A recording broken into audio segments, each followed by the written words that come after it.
So are you saying that whenever a CEO or a business leader to get on stage to speak, they should invest more time on this Most certainly. on the script and understand the audience? Yeah. So, I mean, it's been said in my world, which is the professional speaking world, for every 1 minute of new content you're creating on stage, you need to at least invest up to anywhere 15 to 20 hours of work. And this 15 or 20 hours of work could include researching about my audience, developing new stories, studying about their industry, finding out what are the challenges that they do. So it's 1 new minute of content on stage is 15 to 20 hours of content and preparation time. Of course, this doesn't happen for CEOs because their professional work is to run companies. But I would say, even for the CEOs I interviewed, for example, if they're speaking to an audience, they tend to at least practice or incorporate at least 3 to 4 rounds of practice. Yeah. Things, for example, having their own video camera record themselves, or practicing to their key executives, especially it's an important message. They'll ask themselves, am I on point? Okay. Am I making sense? Right. If you are this audience, would you be interested? They force their executives to coach them, and that's where the difference is. Yeah. In reality, in Vietnam, I see that a lot of businessmen or CEOs, they have the script written by their secretary or someone else. So whenever they come on stage, they already have a piece of paper. They're just gonna read it out loud. So that's not a good thing, right? I would say, for a start, you could try to embrace that because, public speaking, there's 2 parts to it. One is the content, which is what to say. Okay. And sometimes, the easier thing is for a PA secretary or the talking person, the PR marketing, to craft what to say. And if you had that, sometimes good, then you can focus on how to say, which is the delivery. So do it yourself. Yeah. So I would say as a start, if you're a CEO who is, not comfortable with speaking, at least for a start, read from the script first, but not too much. So you want to maintain eye contact. You still could use the script, and then you want to work on the delivery aspect, which is how to say. For example, you want to pause at important message. Right. You want to raise your tone at a very strong message. You want to focus on all those delivery. So, it's I would say, depends on what your key focuses are. Some people are natural speakers, but in terms of the what to say, they are delivering things that are not personal to them. And at that point, I would say, take away your talking person, take away your PR person and say, hey, what are the things that in my world, in my perspective, are important because I'm a good deliverer already. So it's really weighing the balance between, the content and the delivery. But if they are, the CEOs or the businessmen or introvert people, don't like to talk much in front of the public, how much can they improve? I would say, how much do they want to improve? Okay. I mean, as with anything, because the fact and by virtue that they are CEOs, they're leaders, their main responsibility is to lead. And if we start to talk about another whole topic about leadership, it's going to take another 1 hour. But the gist of it is, people are constantly looking up to you. Right. And can you imagine if they see an CEO who say, because I'm introvert, I don't want to speak. I'm not going to speak for the next 2, 3, 5 years. How are your employees going to look at you? I mean, as much as you're going to lead people from the back, you're going to do a lot of things, but there will definitely be some people who say, hey, what if you can conquer your fear for public speaking? Would that earn a lot more respect for your people? And that was one of the consistent themes for the 12 CEOs that I interviewed. Some of them were totally nervous. One of the CEOs had cold sweat in his hands when his first public speaking experience. And in his own words, he said, if I can't even conquer this speech, how am I going to conquer the big one whole financial year with my whole company? If I cannot start from this small thing, there's no way I'm going to lead them to the big thing. So I know it's a different school of thought, but it's the right school of thought that leads you to the right kind of results. Yeah. So a good public speaker can be developed and nurtured if you can practice good enough. So what impressed you the most from the 12 CEOs that you've been interviewing for your book? Well, if you're asking me about personality, I would say it's Mr. Pradeep Pant. He led Mondelez International as the regional head for various other continents. And it was a huge, sizable portfolio. And speaking to Pradeep, he's now retired, he's late 50s, 60s, is sort of consulting McKinsey and a few other consulting companies. I think the biggest thing that I learned from him is CEOs, especially Asian CEOs, you do not always have to be very strong. You do not always have to be Superman. You do not always have to be the alpha male on stage. All right. And he shares with me how, he sometimes starts his whole speech with saying, I fly probably 2/3 of my year. Yeah. And until now, I still have this irrational fear of flying. Every time, when the plane starts to take flight, my buckle on, I still have that butterflies in my stomach when I'm flying.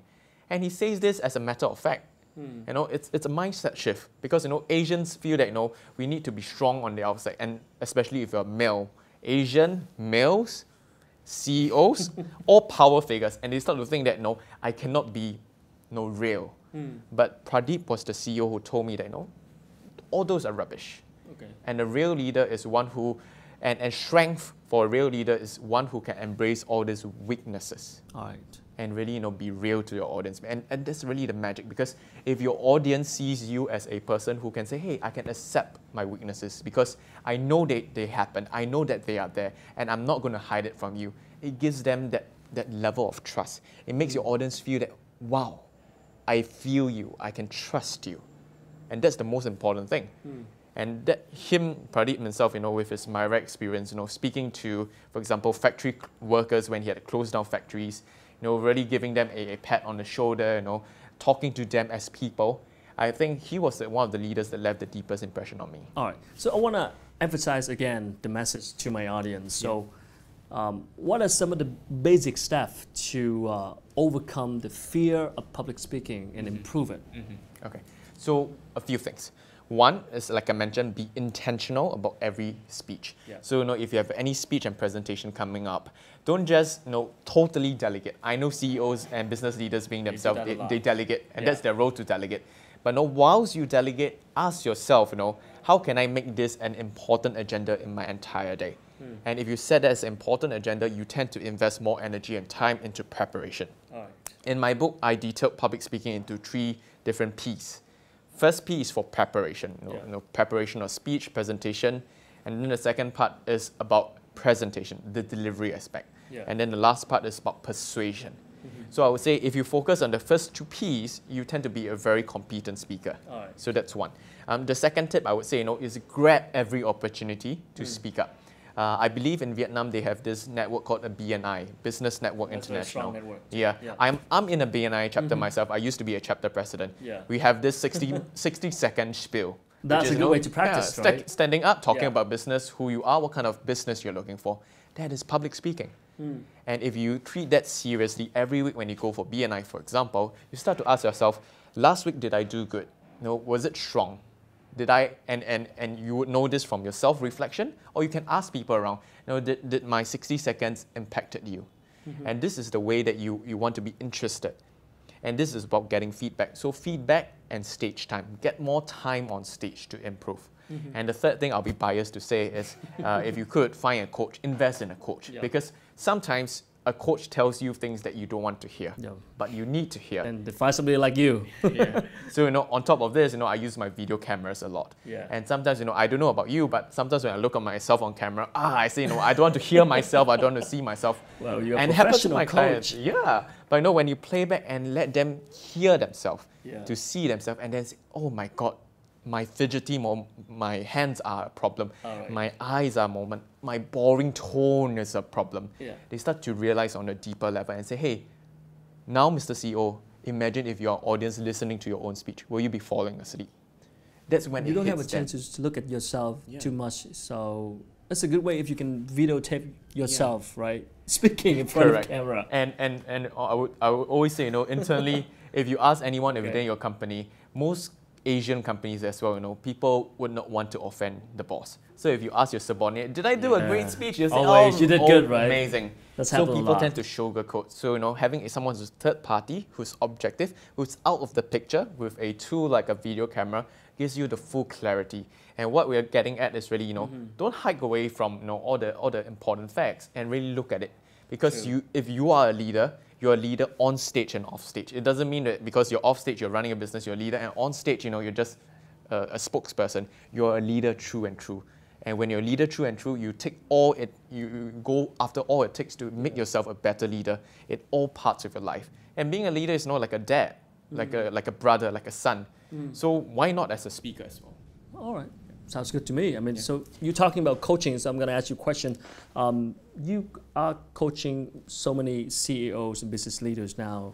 in the region. So what are some of the things that, I mean, what is the biggest challenges in, persuade them to change themselves, or what is hard to change about their mindsets or the way that they're approaching public speaking skill? Yeah. I would say, by and large, if the clients have decided to invest in a coach in me, they are in the right mindset. So I usually don't have much of a challenge with them.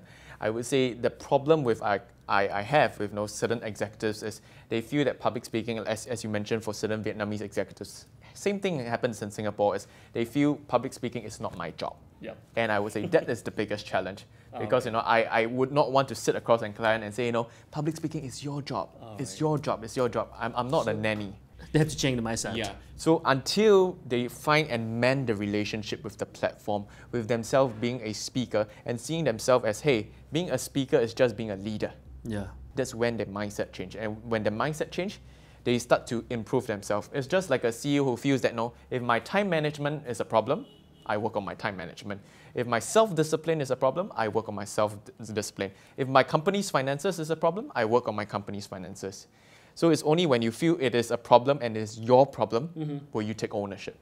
Are you going to come to Vietnam's market for I would coaching? I would love to as well. All right, it's awesome. Can't wait to see you again. Yep. Thank you so much.